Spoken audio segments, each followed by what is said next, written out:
What's up, everybody? Welcome back to the Fall and Rise podcast. This is episode 5. We want to thank once again Xenospace for letting us use this space right here and making this show possible. So shout out to them. How you feeling, man? I'm good, man. A lot better than last week. Got some rest, got some food. Had some banana pancakes today, so pretty legit. Pancakes. Yeah, pretty legit.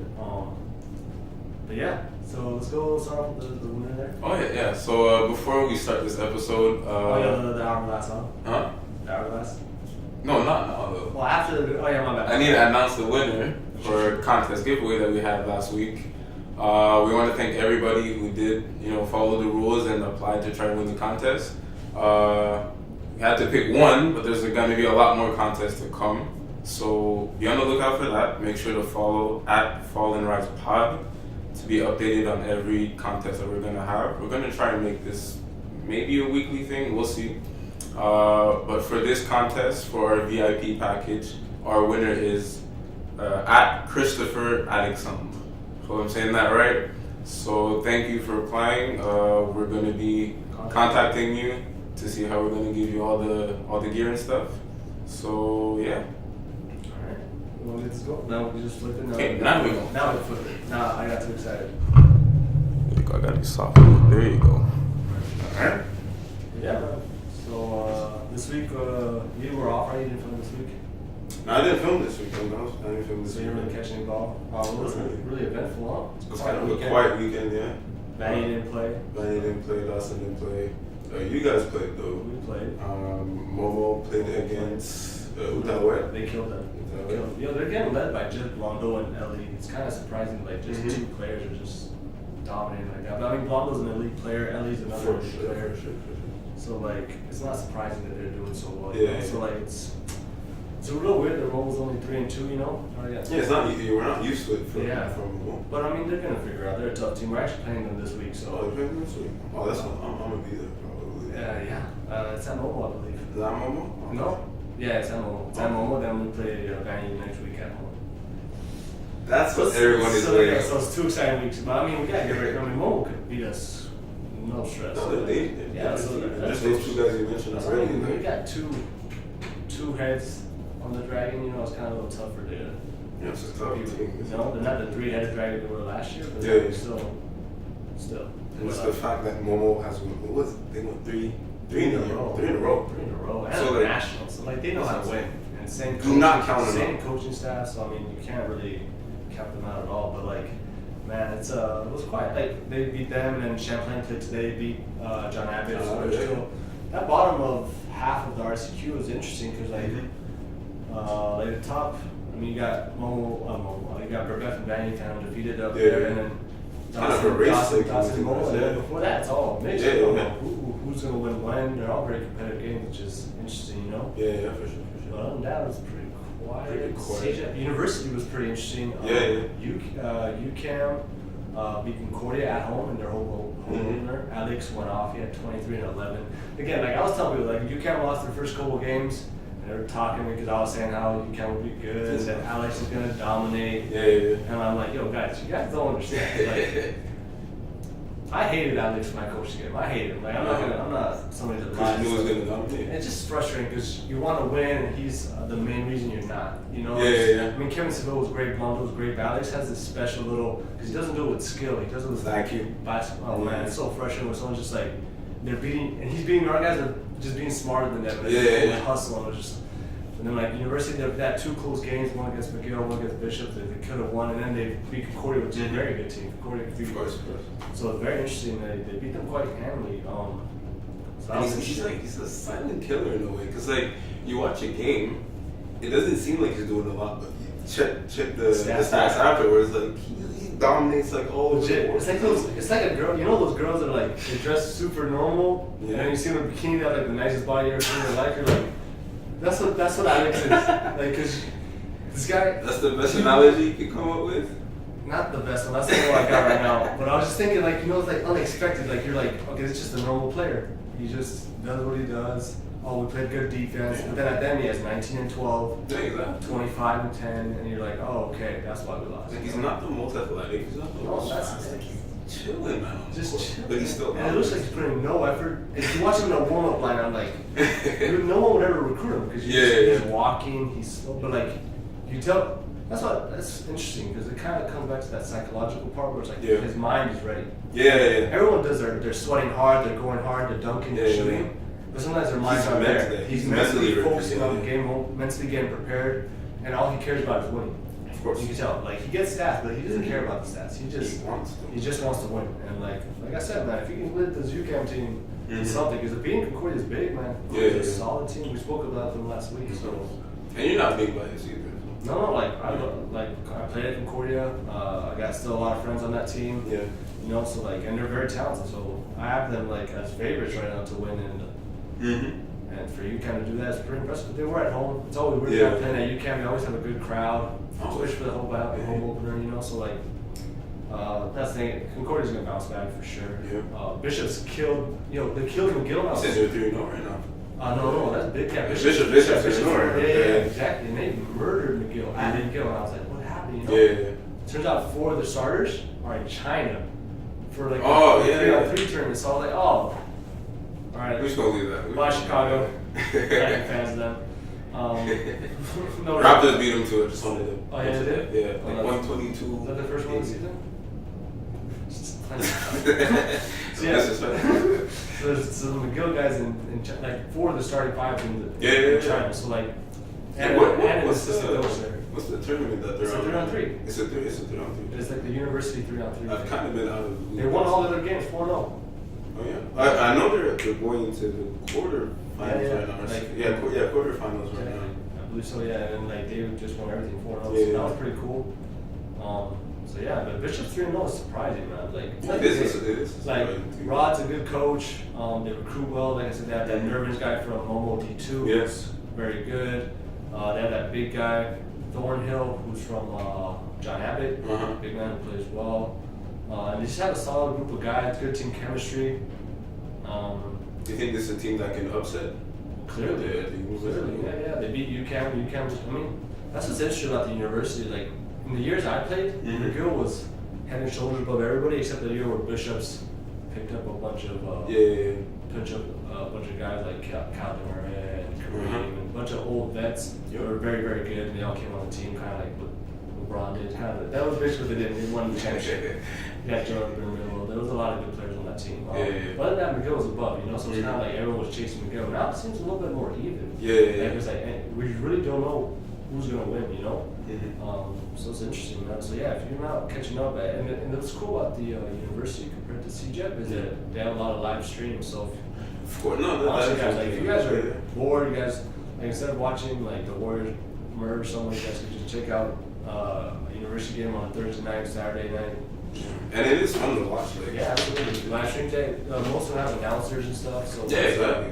They actually keep you up. The stats are there, so it's legit. Because it is hard to keep up with high school, CJEP, university, but university, there's a place to go watch it, so you have time to go ahead and do it. Sure. Even I was doing that last weekend. Yeah, exactly. Yeah, so that was good, man. What else? Oh, we gotta talk about that biggest news in RSEQ. Well, we talked about the girls last week about how good they are, how they represent Quebec very well. There's so much talent here. Sainte-Foy is one of the top teams as well. Yeah. And I'll let you dive into this. You're more the journalist and student, so I'll let you dive into. And also, they mentioned your race, so I'll let you dive into that as well. Since I pretend I'm black, but I'm really not.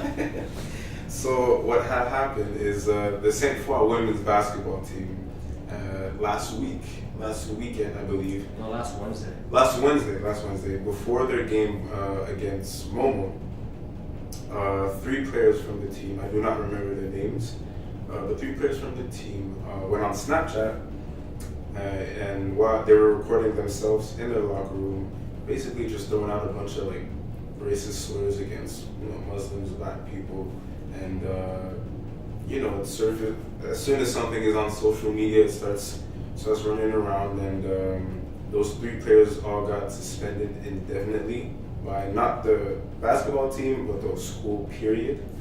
And the Sainte-Foy women's team canceled the last game and they're going to play against, I believe, Dawson, if I'm not mistaken, but that game has been cancelled as well. Yeah. So that kind of made a lot of news. Actually, did make the news. Yeah, it actually made the news. It actually made the news. It actually made the news. Because we heard about it last week. We did. Yeah, we were conscious of it. But the other thing was like, we didn't have all full details. We didn't know if we should be the ones to like kind of wait until the news came out. Like, it was literally after we filmed the podcast. Yeah, that we learned about it. Yeah, and actually we saw the video. Yeah, when we saw the video after. That's what's crazy. Like it's weird. Like in 2018, like how people like society has grown a lot. Yeah. Like, people forget that like slavery was legit like 70 years ago. Yeah, not slavery was hard, but racism. Yeah, racism. Racism, like Martin Luther King was legit 70 years ago. Like it wasn't like people act like it was like 500 years ago. It's something that's still very, very, very present. And it's so prominent in a closed-minded.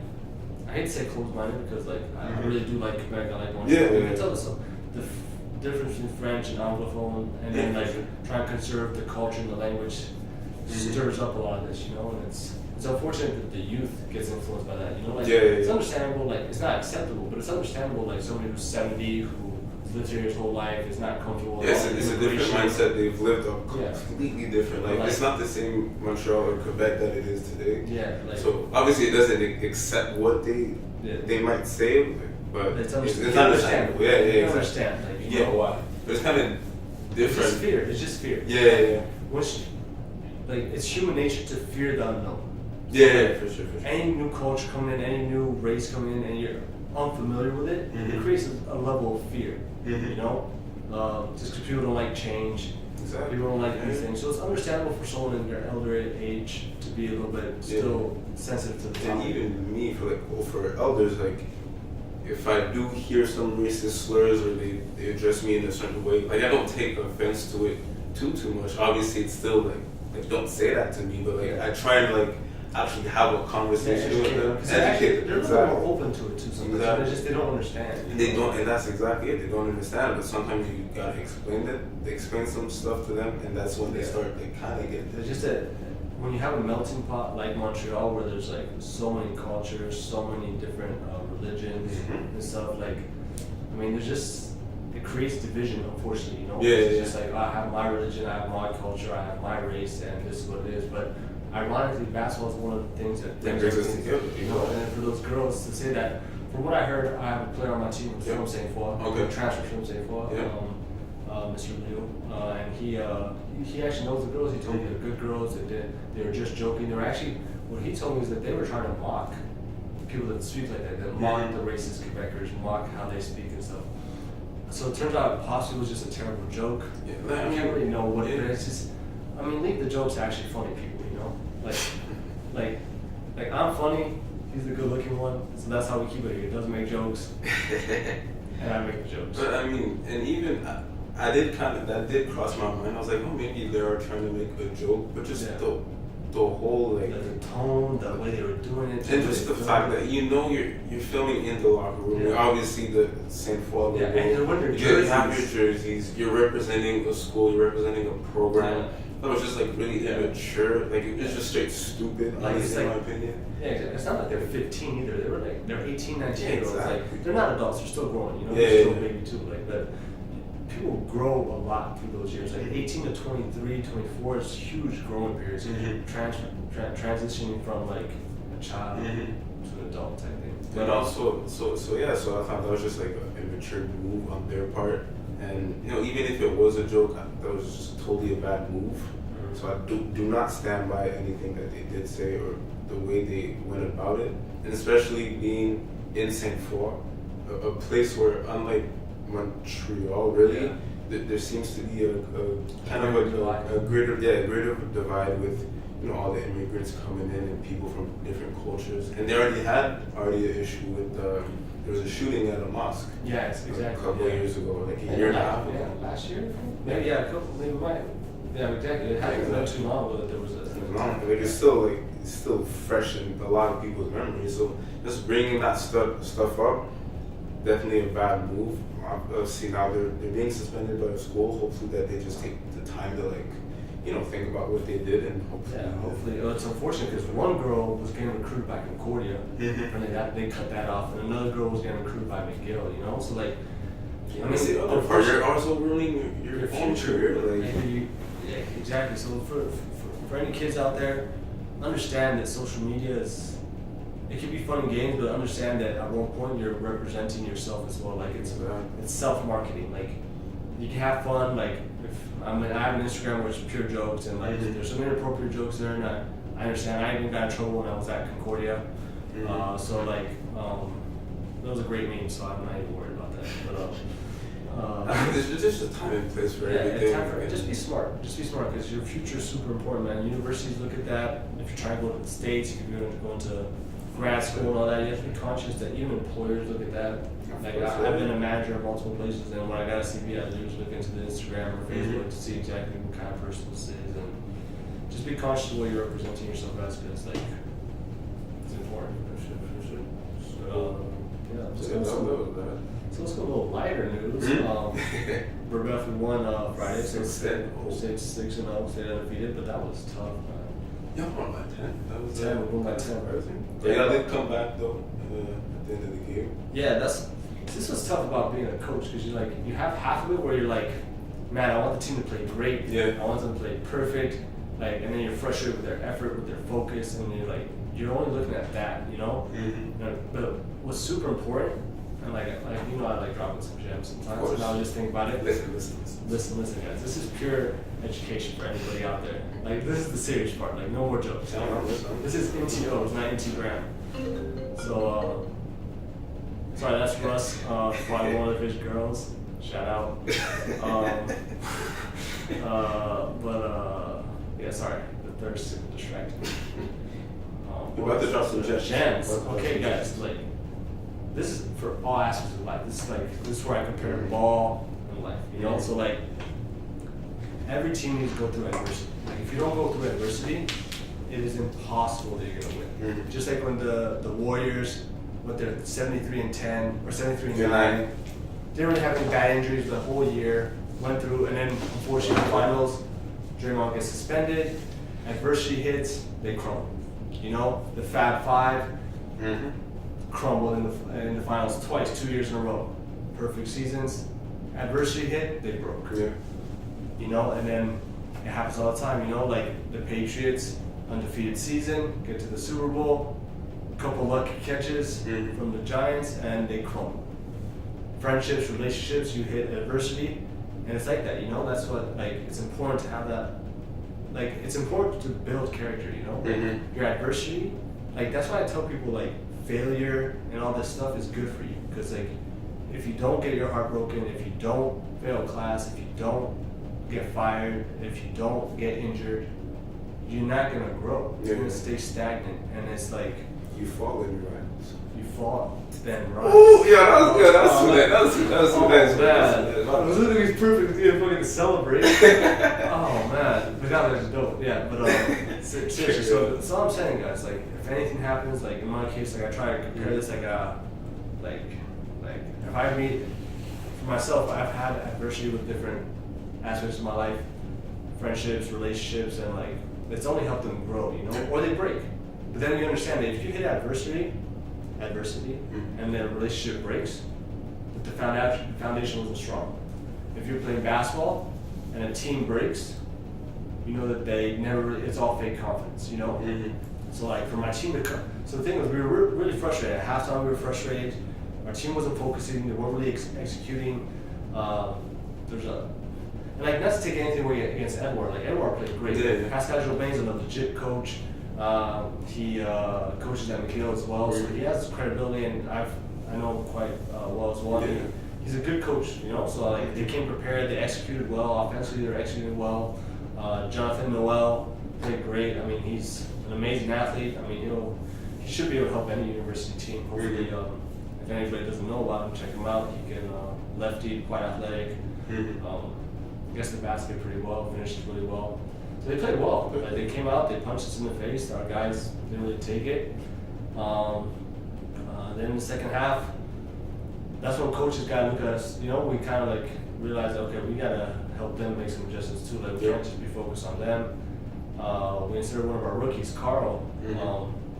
And he made a huge. Before the episode. Yeah, Carl. I mean, the thing is, like, I respect grinders. Like, grinders are just, like, I appreciate them. Like we got a couple, like everyone used to joke. Like, I had my son, William, he was my son last year. Like, people used to joke. But, like, he's my little brother because, like, he's a grinder. Yeah. Like, he's a grinder. Like, he made himself who he is today. Like, Mike helped him a great amount. He's a great coach, taught him a lot, but he's just a grinder, man. He's in the gym, he's working hard, he's studying tape, he's eating well, he's stretching. The kid just grinds. He just grinds. And then Carl was borderline. Like, is he a D1 player? Is he not? This, discussing it. But his grinding mentality, he just came in, and it's funny, he's a rookie, and all our vets followed him. They all followed him. Seb played great. Sammy played well. He had a couple timely shots. Jashante hit a huge three. Just out of nothing, terrible offense. He just pulled up. All right, I guess that's what it is, And then the Carl hit a big three. Defensively was fantastic. So it's weird. Like, it's such a weird thing. It's like you get in a fight like with your best friend, Yep. And like, I think you were there last week. So we were at a little business meeting for Hoops on the Rise. Yeah. And me and Jonathan got, or our other partner, he got into a little argument, and I was tired of it, and I just left. No, you stormed out. I stormed out. I was just tired. I was having a long day. We had a lot of things happen that day, and it was just like I left, and he mentioned shit then, cool. There was no stress. There's no, because the foundation's strong, Yeah. So once the foundation of that, so if our team is strong, that's what shows strength. Like, we faced some adversity, they figured it out in the fourth quarter. Yeah. So that was good for that victory. But Edward's a problem, man. Like, they switch up their defenses, they can confuse you. Yeah. And offensively, they play as a team, man. So, but I mean, that's why adversity. That's why I transition to our next topic, the NBA. Yeah, with the NBA, with all the Warriors drama that there was last week between Draymond and KD. So just to that, so you're saying that adversity is going to be beneficial? Super beneficial. Like, I think Draymond Green said it. He's like, if you guys thought we were a problem now, think about it. Just wait till after. Like, so like, that adversity is super key. Like, you need that. You need to have that where like Jordan said it. Like, it's like, I missed like whatever how many shots. And like, I feel it over and over. And that's why I succeed. Yeah. Like, one of his greatest quotes. And like, that's the thing. Like, you just have to build a strong foundation. And the Warriors' foundation is so strong that it won't break. It won't break.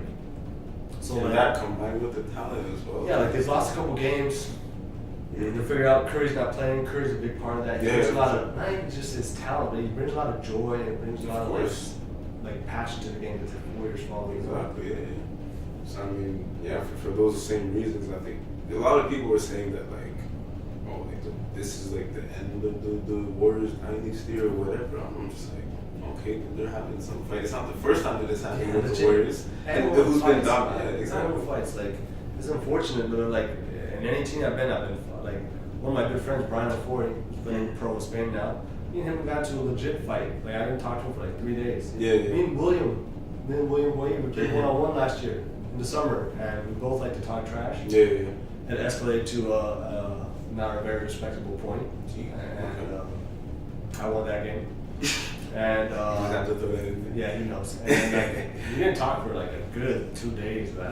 That's like a good 2 days we didn't talk because it was. But then you come back and the foundation's strong, So that's why all my relationships I try to build a strong foundation, because fighting, like arguing, is gonna happen because you're getting close with someone. So like Draymond and the KD guys have to understand they're with each other all the time, man. No matter how much you like someone, if you're with them all the time, little things they do is gonna annoy you. Something's gonna annoy you. Then you're having just a regular bad day, you're hungry, whatever, you didn't sleep well, and it triggers something, then you get into a fight, So like, especially like a team like the Warriors that's always winning, everything's always good. Like, stuff like that is bound to happen. Exactly. That's what I'm saying. Like, that's why you're in a perfect relationship. Like, the girl's perfect, you're perfect, you guys are happy together. And then like one little thing will trigger it, It's like, oh, you ate my Oreos, and it's like you snap on that, It's like, oh my god, And then like it's like, it's not about that. It's just the fact that you're not used to adversity. So you guys would build. That's why people skip steps. You can't skip any steps in life. So you can't skip building that foundation. So the Warriors, I feel they're gonna just go. Everyone's going to dominate too. And when Curry's back, like he's probably go on like a 15, 20 game winning streak. And then everyone's gonna be like, oh, the Warriors are stacked. Yeah, exactly. Get back to it. Now, right now they're all vulnerable. Like, oh, the Rockets killed them. Like, oh man, the Rockets are back. And it's like, and they're scapegoating freaking one of my favorite players ever, Carmelo. Y'all hate too much. Y'all hate too much, man. So Carmelo Anthony got released by the Rockets after just playing 10 games, and I think it was total BS in my opinion, because I feel like the Rockets are obviously struggling right now in the beginning of the season, and I think they're just trying to find somebody to blame like right away, and especially because already there were concerns coming into the season with adding Melo into the mix. So I feel now that things are going bad, they're just trying to like blame it on somebody, and it's unfortunate that it's him. Yeah, because he's legit. Like, I know most of the young people, especially like you, like you're more of a basketball guy, so you do your history, but he was unstoppable from like 2005 to like 2011. Melo is one of those guys, like back when I was playing, but even now, like that's a guy that I study. Yeah, like, legit. No, I just want to like, how is he dominating all the time? You know, mid-range, post up with the size and everything. Yeah. It's just little tricks here and there. So Like, tough he's to such guard. a smart player. yeah, and I remember watching like I was a young kid, man. I think I was like 12 when he won, 12, 13 when he won his championship. So it was wild, man. Like he led Syracuse to a championship. Yeah. Syracuse hasn't won since. Like and he did it as a freshman. Like it's crazy what he did. Like he was special, man. He was special, and it's just unfortunate that like I love memes and stuff, but like I'm on Instagram and it's just meme after meme just destroying him, and I'm just like, come on, guys. Like he's not washed up. That's what I'm saying. And I think this year as well. I think he learned after the season with OKC that now he has to fit it into a certain role. Yeah. And he's not the same Melo as before. And I think he knows that now. Yeah. That's why I'm like, this is unfortunate that the Rockets are taking it up on him. The thing is, the Rockets act like that's the only difference from last year's team, but they lost Trevor Ariza, they lost Ryan Anderson. Luka Mute as well. Yeah, exactly. So they lost two of their best defenders, and then they lost Ryan Anderson, who's a legit shooter. And it's like, and then what? Melo's supposed to come in and replace three guys. Exactly. Like, and that's on management as well. Like, legit. If you look at the Warriors, for example, one of the reasons they have all that talent, everybody on that squad, management and ownership, they do want to pay luxury tax. Yeah. Right? Rockets could have done the same thing, and last year they were so close from going to the finals. Like, if it's not for a Chris Paul injury, exactly. Who knows what could have happened? Yeah. So ownership was well aware of that, but they didn't want to take the necessary steps to improve their team, right, and keep those core guys. And now you bring in Melo, things are not going good, and you want to blame it on him, when part of the problem is because of management and ownership. That's just, people can't look at themselves. You know, whenever there's an issue or concern, people are so easily, like, they'll point fingers, but it's like, you know, 90% of the time, man, whatever's happening in your life is just a reflection of what you're creating, you know? Your mind creates any scenario you want, you know? Like, so that's the unfortunate part about, like... Because now the Rockets got worse. Yeah, they got worse. They got worse now. They were already worse. Yeah. Obviously, with Melo, they could have added something. Yeah, they beat the Warriors, and now it's like, oh, okay, they're back. But it's like, no, man, the Warriors are going through their own little, like, thing. Yeah. Like, Curry's not playing. Like, it's a whole different thing. Like, it's crazy, man. But, like, talk about additions. Jimmy Butler actually... already made his presence be felt, huh? I'm impressed, man. Against Charlotte, you know, the block at the end of the game against Charlotte. Was the block on Kemba as well? Yeah, that was on Kemba. Kemba, who dropped 60 points against Philly. No, Kemba's max 5'11", man. Max 5'11". No. Yo, if he's listed at 6... He's listed at 6'1", I think. Yeah, so he's probably 5'11". No, man. That, like... You know, I swear when Iverson got drafted, he was 6'2" or something like that. Really? Yeah, and then like by the end of his career, he was 6'6". Yeah. I had to get shorter in 10 years, so you gotta be careful with that, because like, yo, the States, they lie about that stuff all the time. I mean, all the time. KD's listed at like 6'9", 6'10". Yeah, KD's lying too, because he's supposed to be, he's like 7'12". 7'12"? Tallest guy. That's 8. Yes, thanks, Captain Obvious. That's why I'm the funny guy. That's why he's not the funny guy. That's why I'm the funny guy. Yeah. Stay being pretty. I will. Try harder. But yeah, man, But yeah, then he hit the game winner. That's a cold-blooded shot. And I'm like, yeah, that's what Sixers were kind of missing because Ben Simmons couldn't really do anything in the clutch because he can't shoot. Then you go to Joel, but if he's getting doubled, they kind of just let Ben Simmons alone. So now you have a guy that you can just give the ball to and get out of his way. And he's willing to do it. Yeah, and he's been clutch his whole career. Yeah. He's been clutch. With the Bulls, he was clutch. But even with Minnesota, he was clutch. He had some game winners. No, I think that was a good ad for the Sixers. I still don't think they're better than the Raptors or the Celtics. Even we lost to the Celtics in Kyrie, OT. Kyrie was bananas. Kyrie is so nasty. He is so nasty. Because everything he does is like there's a lot of sauce. Like it's lost. He's lost. Just because he wants to.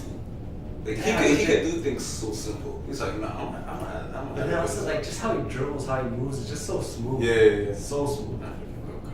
Do you think he has the best handles of all time? All time? All time. I might have to get it to him. Because you got like Tim Hardaway, who was disgusting. You had Iverson, obviously, who was disgusting. He can do so much. Jay Williams was nasty too, white chocolate. What was his birthday too? I think today. Yeah.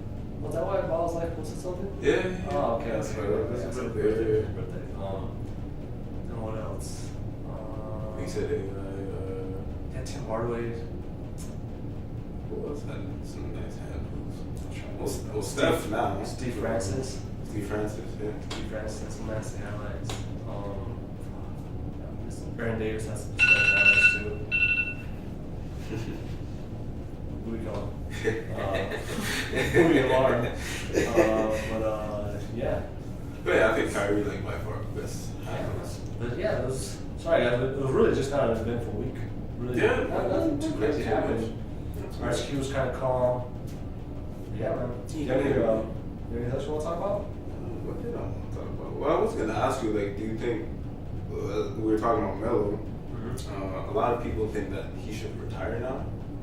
Do you think that's something he should? No, I think he should go to the Warriors. And that's what the Warriors do, too. Yeah. Like, your career is going down the drain? Just come over in our squad, win a chip, and you'll be no, but he'll come and play even better. They'll use him properly. They'll put him in good positions. And he's going to look fantastic. He'll drop some games in 20, 30, and then it was like, the Warriors are so stacked. They have Carmelo, but it's like, I thought Carmelo was trash. Yeah, exactly. Everybody, they're like, they have JaVale McGee. Everyone laughed at JaVale McGee. They have David West. He's like 40. It's like, wherever the Warriors pick up a guy and he gets better, like, no one wanted Sean Livingston. Yeah. Andre Iguodala was an okay player.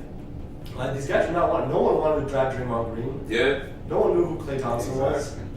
Like, Steph Curry was known. He was known, but like, there were some doubts about him. Yeah, there's a lot of doubts about him, And it's like, they're acting like, when Zaza was there, they're like, that's not, and it's like, Zaza played well, So Carmelo goes there and played great. So for my advice for Carmelo, you go retire or go to the Warriors, and that's it. I know I heard someone say, like, you go to China or something. Well, just because China pays so much, man, you can go get like $200 million real quick. Yeah. So yeah, go China too, if you need some money. Yeah, good food. So I think that covers everything. Before we finish, I just want to make sure I mention that LeBron is 5th all-time in scoring. Put some respect on my man's name.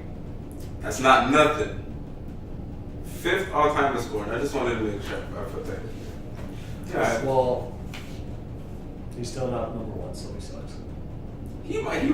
I know, that's the worst part. He's getting kind of scary close. Like, if he passes Jordan, I'm going to be really sad. Oh, yeah?